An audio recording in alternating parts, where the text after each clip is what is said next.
reincarnation is a truth or just an illusion? All of our development is a form of reincarnation. Now, you can look at it two ways. If we're looking at it from the ego, then our experience is that it seems to us that we're living and dying, we forget everything, and we have another life because we haven't completely physical life, because we haven't fulfilled the correction or the purpose of our life, which is to be able to live beyond this.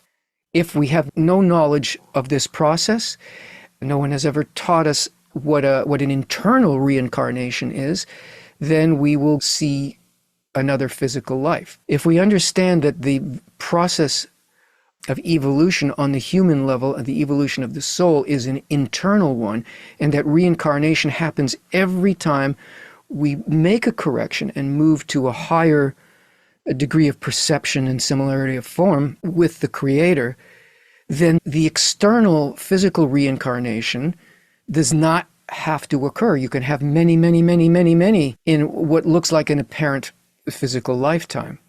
So it is a reality, both physically and internally. The question is, how are we experiencing that reality? How do we experience the force of evolution?